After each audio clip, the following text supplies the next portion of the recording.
एक गांव में गोपाल नाम का एक किसान रहता था। गोपाल बहुत मेहनती था। वह अपने मित्र रामलाल के साथ मिलकर खेती करता और अपने परिवार का पेट भरता था। गोपाल का बेटा राजू बहुत कामचोर था और वह कुछ भी काम नहीं करता। अरे ओ भाग्यवान, मैं खेत में काम करने जा रहा हूँ, आने में थोड़ी देरी हो जाएगी। सुनिए जी, घर में चावल खत्म हो गए हैं। आप पहले चावल ले आइए, नहीं तो मैं खाने में क्या बनाऊंगी। तुम राजू से कहना, वह ले आएगा। वैसे भी पूरे दिन सोता ही रहता है, कुछ काम नहीं करता है। ठीक है, मैं चलता हूँ, देरी हो रही है। इतना कहकर गोपाल खेत के लिए निकल जाता है। अरे राजू, तुम अभी तक सो रहे हो? 9 बज गए हैं, तुम्हारे पिताजी काम पर चले गए हैं।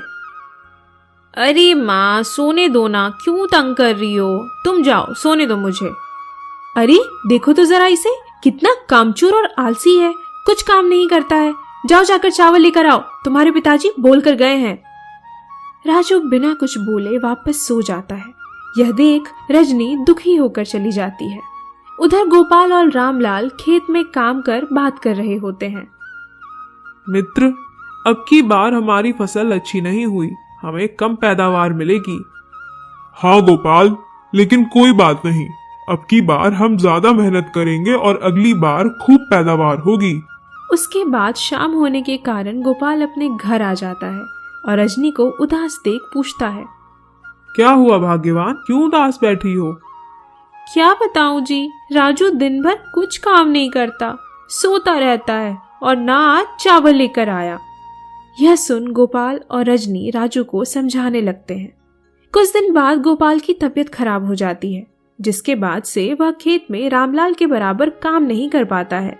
कुछ दिन ऐसे ही बीतते जाते हैं और एक दिन रामलाल गोपाल से कहता है, देखो गोपाल, तुम मेरे से कम मेहनत करते हो, मैं तुमसे ज्यादा मेहनत करता हूँ, इसीलिए धान का तुमसे ज्यादा हिस्सा मुझे मिलना चाहिए।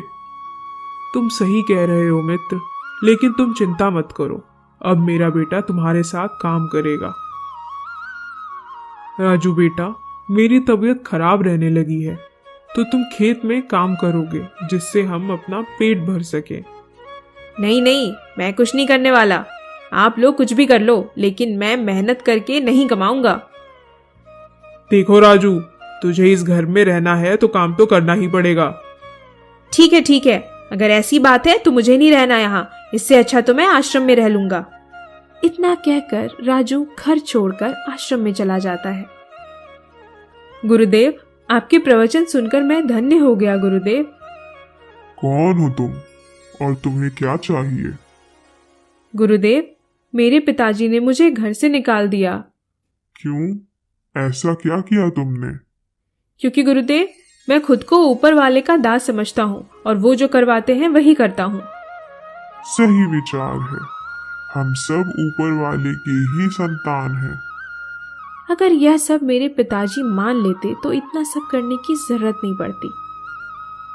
गुरुदेव, आप अनुमति दे तो अब मैं अपना जीवन आश्रम में व्यतीत करना चाहता हूँ। ठीक है, तुम रह सकते हो। इसके बाद राजू आश्रम में रहना शुरू कर देता है, लेकिन कुछ समय बाद आश्रम में अशांति फैल गई, क्योंकि राजू अपना काम नहीं करता और सारे दिन खाता रहता था। यह क्या, तुम यहाँ पर खा रहे हो? तुम्हारा काम कौन करेगा? हाँ, ठीक है, मैं कर लूंगा, तुम जाओ अपना काम करो। यह सब सुन गुरुदेव वहां आ जाते हैं। क्या हुआ? तुम क्यों बहस कर रहे हो? देखिए ना गुरुदेव, यह सारे दिन खाता रहता है और कुछ काम नहीं करता है। नहीं गुरुदेव, आज मेरा मन नहीं था, तो मुझे लगा शायद भगवान की यही मर्जी है। सही कहा ना गुरुदेव? ठीक है, तुम बहुत चतुर हो, मेरी बात का अलग ही अर्थ निकाल लेते हो। रोज रोज सबको परेशान करते करते एक दिन उसके मन में विचार आया कि आश्रम में आया हुआ कितना धन है, अगर मैं इसे चुरा लूं तो मैं लखपति बन जाऊंगा और यहाँ से भाग जाऊंगा। ओहो, कितना सारा धन है यहाँ, यह किस काम का? अगर मैं यहाँ से निकल गया तो मैं लखपति बन जाऊंगा। गुरुदेव पुलिस के साथ में पहुंच जाते हैं। रुको राजू, तुम्हारे कर्मों का फल मिलने का समय आ गया है। क्या हुआ गुरुदेव? आप सभी यहाँ क्या हुआ? अभी तक तो कुछ नहीं हुआ, लेकिन अब होगा। तुम्हारी पोटली में क्या है? तुम ही यहाँ से चोरी करके भाग रहे थे। गुरुदेव, मुझे माफ कर दीजिए गुरुदेव, मुझसे गलती हो गई गुरुदेव। मैं आपको वचन देता हूँ, आगे से मैं ऐसा कुछ नहीं करूंगा और सब काम भी करूंगा। गुरुदेव, मुझे माफ कर दीजिए गुरुदेव। यह देख गुरुदेव उसे माफ कर देते हैं और राजू आश्रम का काम भी करने लगता है। लेकिन एक दिन वह बैठे बैठे सोचता है कि मुझे यहाँ भी काम करना पड़ रहा है।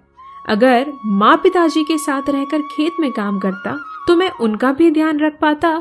यह सोच उसे अपनी गलती का एहसास होता है और वह गुरुदेव को सब बताता है। ठीक है राजू, तुम अपने घर वापस चले जाओ। गुरुदेव, आपका बहुत बहुत धन्यवाद गुरुदेव। पिताजी, मुझे माफ कर दीजिए, मुझे मेरी गलती का एहसास हो गया है। ठीक है राजू, कोई बात नहीं। इसके बाद तीनों साथ साथ रहने लगते हैं और राजू काम भी करने लगता है और तीनों लोग अपना जीवन खुशी से व्यतीत करने लगते हैं। दोस्तों, मेहनत के बिना हमें कुछ नहीं मिलता और कभी भी हमें अपने माता पिता का साथ नहीं छोड़ना।